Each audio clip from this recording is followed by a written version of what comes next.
Olá pessoal, tudo bem com vocês? No vídeo de hoje a gente vai bater um papo sobre obesidade, sobre o tratamento da obesidade usando o exercício físico, especificamente tratando um problema bem específico da obesidade.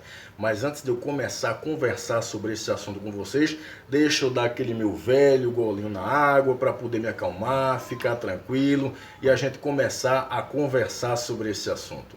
Hoje não vai ser no copinho, hoje vai ser na garrafa inteira.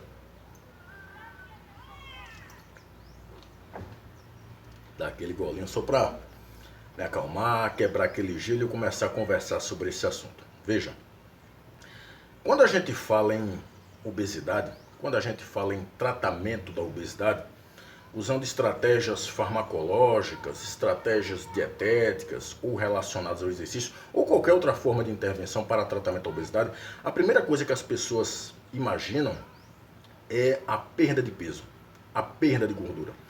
E as pessoas não estão completamente equivocadas em relação a isso. Mas é preciso entender que quando a gente fala em tratamento da obesidade, o tratamento da obesidade não se refere apenas à perda de peso.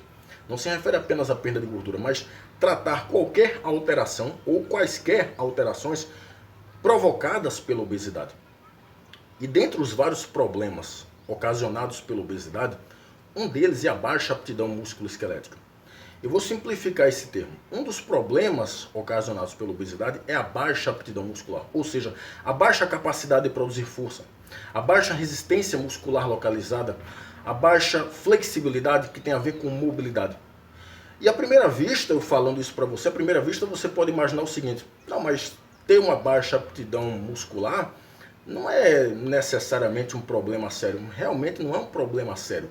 O problema é que obesos que têm uma baixa aptidão muscular, isso está muito relacionado a lesões musculoesqueléticas, a lesões na coluna lombar, quadril, joelho, tornozelo, pé e outras articulações, a lesões nos ligamentos, nos tendões, nas cartilagens.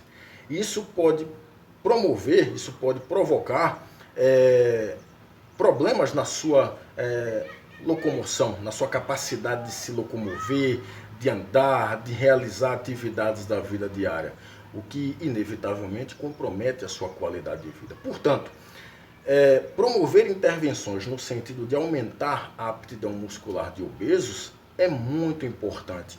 E a intervenção mais eficiente nesse sentido é o exercício físico. Se você promove um exercício físico para obesos, e esse exercício físico consegue aumentar a força muscular, a resistência muscular localizada, a resistência cardiorrespiratória, a flexibilidade e a mobilidade, você consegue melhorar o desempenho em atividades da vida diária, você consegue prevenir lesões musculoesqueléticas e diminuir as chances de comprometimento na qualidade de vida desses obesos. Porque é interessante, vamos entender como é que acontece isso, né? Porque obesos têm maior predisposição para ter lesões musculoesqueléticas, né? Na lombar, no quadril, no joelho, no tornozelo, né? Lesões cartilaginosas, tendíneas e ligamentares. Você tem dois fatores importantes aí. O primeiro fator é a obesidade em si. Você tem um excesso de carga mecânica incidindo sobre aquela articulação. Não que carga mecânica seja ruim, porque se carga mecânica for ruim por si só, então o exercício físico, especificamente a musculação, treinamento resistido, seria ruim, de jeito nenhum. O problema é que essa carga mecânica na obesidade, ela é uma carga mecânica crônica, ou seja, há uma carga mecânica e uma carga mecânica excessiva incidindo sobre aquelas articulações o tempo todo. Isso, só isso por si só, já aumenta as chances dos obesos terem lesões musculoesqueléticas. Agora você imagina um obeso com baixa aptidão muscular, um obeso com baixa força muscular, baixa resistência muscular localizada e baixa flexibilidade, o que influencia na mobilidade. Então quando você junta o excesso de carga mecânica, o excesso de gordura corporal, incidindo sobre aquelas articulações, juntamente com a baixa aptidão muscular, isso aumenta de forma significativa as chances desses obesos terem lesões naquelas articulações que eu falei para vocês, terem lesões cartilaginosas, tendíneas e ligamentares. Então, promover uma forma, como por exemplo o exercício físico, né, uma forma de intervenção, para aumentar a aptidão muscular desses obesos, como a força muscular, resistência muscular localizada e mobilidade, é muito importante. E nesse sentido eu vou mostrar para vocês um estudo que foi publicado por pesquisadores gregos, ingleses e espanhóis no ano 2020. Esse estudo ele foi publicado no Journal of Sport Science, ou seja, em tradução livre Jornal de Ciências do Esporte. O que foi que esse estudo fez? Eles pegaram 49 mulheres obesas e dividiram em 3 grupos. Um grupo era o grupo treinamento, um grupo era o grupo treinamento destreinamento e um grupo era o grupo controle. Então vamos lá. Um grupo era o grupo treinamento. O que foi que esse grupo fez? Eles fizeram 10 meses de exercício físico. Esse exercício físico ele foi feito na forma de HIIT, treinamento intervalado de alta intensidade, usando exercícios de musculação em formato de circuito, mas eles também usaram materiais alternativos como kettlebells, medicine balls, cordas, escada de agilidade e bandas elásticas. É importante dizer que, como era HIIT, o treinamento foi feito de forma intervalada e em alta intensidade. E como ele foi feito em alta intensidade, a duração desse treinamento era relativamente curta. Então, cada sessão de treinamento durava entre 23 a 41 minutos. Tá? Esse foi o grupo de treinamento. O grupo treinamento, destreinamento, o que é que eles fizeram? Eles faziam 5 meses de treinamento exatamente igual ao grupo de treinamento. Era o mesmo protocolo, HIIT, com musculação em formato de circuito e aqueles materiais alternativos. Só que depois dos 5 meses de treinamento, eles passaram 5 meses em processo de destreinamento, ou seja, eles pararam de treinar. Simplesmente pararam de treinar. E tinha um grupo controle que não fazia nada. E aí, o que é que os pesquisadores observaram? 3 resultados importantes em relação a melhoras na aptidão muscular. A primeira é que eles ganharam mobilidade. Por que ganharam flexibilidade, né? Eles ganharam força muscular nos membros superiores e inferiores. E terceiro, eles ganharam resistência muscular localizada. Ou seja, ganharam mobilidade, força e resistência muscular. Só que houve detalhes nessa história. Vamos lá. Em relação à mobilidade, os 2 grupos que treinaram, ou seja, o grupo treinamento e o grupo treinamento destreinamento, ganharam mobilidade. Só que o grupo treinamento destreinamento, ou seja, o grupo que treinou e depois parou de treinar por 5 meses, perdeu uma parte da mobilidade que haviam ganhado com o treinamento. Ou seja, isso nos remete a falar do processo de destreinamento, né? Existe um princípio do treinamento esportivo chamado de princípio da reversibilidade. O que é que esse princípio fala? Se você promove um determinado estímulo em alguma capacidade física, você começa a ganhar essa capacidade física. Só que se você para de treinar, você começa a perder aquilo que você ganhou. E quanto maior o tempo em que você permanece parado, permanece ali envolvido com o sedentarismo, maiores as perdas. Ou seja, essas obesas ganharam mobilidade e depois perderam uma parte da mobilidade que haviam ganhado porque pararam de treinar. Em relação à força muscular dos membros superiores e inferiores, o que é que aconteceu? O grupo treinamento ganhou força muscular nos membros superiores e inferiores de forma progressiva, ou seja, durante os 10 meses de intervenção, elas ganharam força o tempo todo.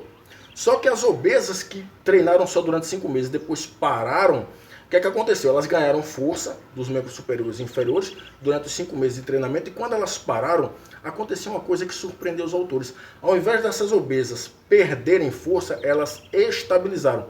Ou seja, elas não perderam, mas também não ganharam. Isso, inclusive, surpreendeu os autores. Mas tudo bem, vamos lá. Talvez, se houvesse mais tempo de destreinamento, elas começassem ali a perder força muscular. E em relação à resistência muscular localizada, o que é que aconteceu? Os 2 grupos submetidos ao treinamento ganharam resistência muscular localizada, só que o grupo treinamento, destreinamento, quando eles pararam de treinar, quando elas pararam de treinar, elas estabilizaram a resistência muscular localizada no agachamento, mas na puxada à frente elas começaram a perder resistência muscular localizada. Então vamos lá para alguns comentários. O primeiro comentário diz respeito ao tratamento da obesidade, que eu comentei lá no comecinho do vídeo, né?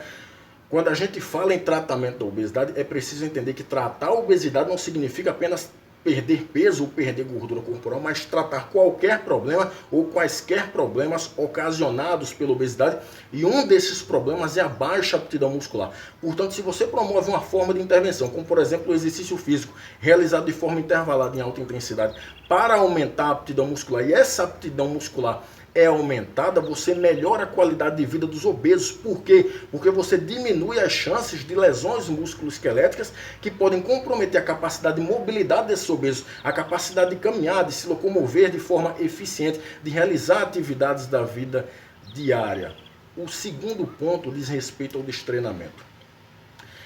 É muito comum pessoas obesas iniciarem um processo de treinamento, ou seja, se envolverem em exercício físico, e depois de um tempo a curto ou médio prazo, essas pessoas simplesmente param de treinar, elas abandonam o exercício físico. Isso é muito comum em todo mundo, né? Em todas as pessoas, mas principalmente nos obesos. É preciso entender que aquilo que você ganha com o treinamento, com o processo de treinamento, aquilo que você ganha com o exercício físico, se você para de treinar, você começa a perder aquilo que você ganhou. Isso é o princípio da reversibilidade. E quanto maior o tempo em que você permanece parado, maiores as perdas. Portanto, se você inicia um programa de exercício físico, se você inicia um programa de treinamento, não pare, não é para parar. É preciso entender que exercício físico é igual a escovar os dentes. É um absurdo a gente pensar que uma pessoa vai ficar 3 dias, uma semana, um mês sem escovar os dentes, né? É um absurdo uma ideia dessa. Você deve entender que parar de fazer exercício ou não fazer exercício também é uma ideia absurda, porque isso significa que você não está cuidando da tua saúde física, da tua saúde mental, da tua saúde emocional. Você não está cuidando da tua qualidade de vida. Inclusive, você não está cuidando da tua expectativa de vida, porque o exercício físico aumenta a expectativa de vida, inclusive em obesos. Portanto, o exercício físico melhora a aptidão muscular de obesos. E se o obeso se envolver em exercício físico, não é para parar, não pare de fazer exercício. Continue, acredite em mim, você só tem a ganhar fazendo exercício físico. Você precisa aumentar sua força, você precisa aumentar sua resistência muscular localizada, você precisa aumentar a sua flexibilidade, a sua mobilidade. Isso vai facilitar a tua vida, isso vai melhorar a tua saúde. Mas não se esqueça, esse exercício físico ele tem que ser prescrito e orientado por um profissional de educação física, ok? Então eu espero ter contribuído, um abraço a todos e até mais.